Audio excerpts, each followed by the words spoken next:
Dan untuk mengetahui situasi terakhir di DPP Partai Golkar, kita langsung bergabung dengan jurnalis Kompas TV, ada Asri Gunawan di sana. Selamat siang, Asri. Ini yang menjadi pertanyaan sebelum PLT ditetapkan, kemudian siapa yang memimpin Partai Golkar, Asri? Saat ini yang mengemban tugas Ketua Umum Partai Golkar selama proses menuju ke penunjukan PLT Ketua Umum Partai Golkar yang akan digelar pada Selasa besok 13 Agustus 2024 ini diemban tugasnya oleh 11 Wakil Ketua Umum Partai Golkar. Sebagaimana ini yang disampaikan oleh Wakil Ketua Umum Partai Golkar Ahmad Doli Kurnia pada konferensi pers kemarin malam di DPP Partai Golkar. Jadi 11 Wakil Ketua Umum Partai Golkar ini akan melaksanakan tugasnya sesuai dengan bidangnya masing-masing untuk kemudian menjalankan tugas dari Ketua Umum Partai Golkar sebelum akhirnya nanti dilakukan rapat pleno yang akan digelar besok.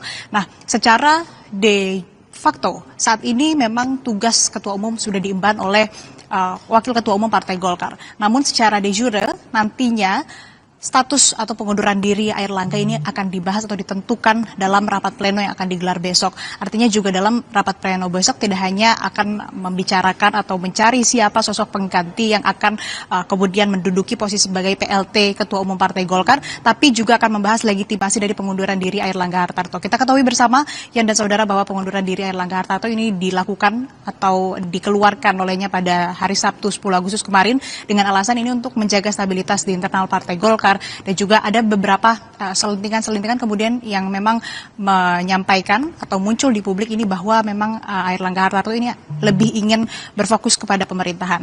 Kemudian kita membahas terkait dengan siapa sosok yang akan menggantikan Airlangga Hartarto, termasuk siapa PLT-nya dan juga siapa nanti Ketua Umum definitif yang akan ditentukan dalam Munaslup. Kalau dari PLT ada sejumlah nama yang muncul kemudian ini untuk menjadi PLT Ketua Umum Partai Golkar. Berdasarkan ADART, Ketua Umum ini bisa digantikan oleh Wakil Ketua Umum. Ada 3 nama yang memang terus ini santer disebut bisa menjadi PLT Ketua Umum Partai Golkar.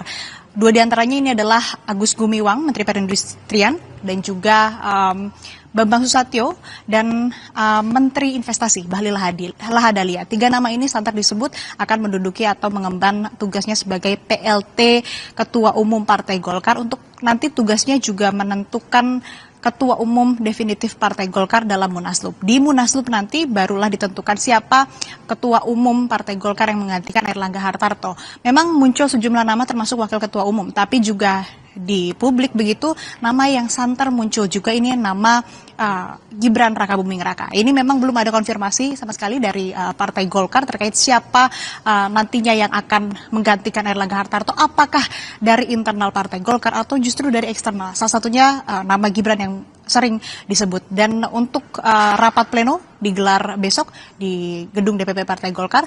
Setelah itu barulah Munaslup digelar yang rencananya di akhir tahun di bulan Desember, tapi juga tidak menutup kemungkinan Munaslup dilakukan lebih awal untuk kemudian bisa menentukan Ketua Umum definitif Partai Golkar. Yan.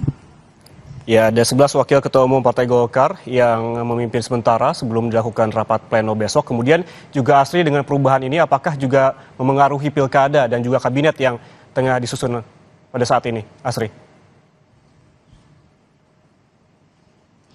Kalau yang disampaikan oleh elit Partai Golkar kemarin dalam konferensi pers, mundurnya Airlangga Hartarto dari posisi atau kursi Ketua Umum ini tidak memengaruhi sama sekali terhadap calon-calon kepala daerah yang sudah diusung oleh Partai Golkar. Tapi kembali kalau kita melihat dinamika politik, pasti masih tentu cair begitu.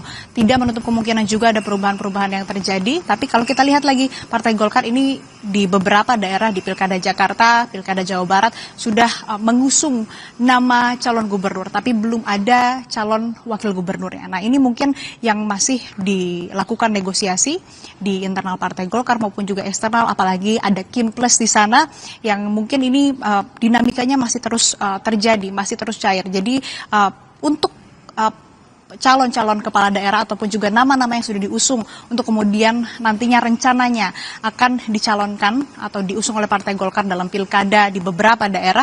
Kalau kata Ahmad Doli Kurnia, Wakil Ketua Umum, ini tidak akan merubah itu semua. Tapi politik atau dinamika politik yang masih terjadi ini masih cair, masih terbuka segala kemungkinan, tidak menutup kemungkinan juga bahwa akan ada perubahan-perubahan posisi ataupun juga peta koalisi maupun siapa-siapa saja nama yang nanti akan diusung oleh Partai Golkar dalam pilkada di sejumlah daerah. Yang jelas memang untuk dampak ataupun juga pengunduran diri Airlangga Hartarto ini menyebabkan berbagai dampak begitu, baik juga untuk di internal Partai Golkar, tapi juga di Koalisi Indonesia Maju dan juga Kimplas yang memang saat ini kalau kita lihat rentang waktunya Yan dan saudara sudah semakin dekat dengan pendaftaran calon pilkada di tanggal 27 Agustus mendatang. Yang ini juga menjadi perhatian bagi banyak pihak termasuk internal Partai Golkar dan juga eksternal khususnya para partai politik yang tergabung dalam Koalisi Indonesia Maju.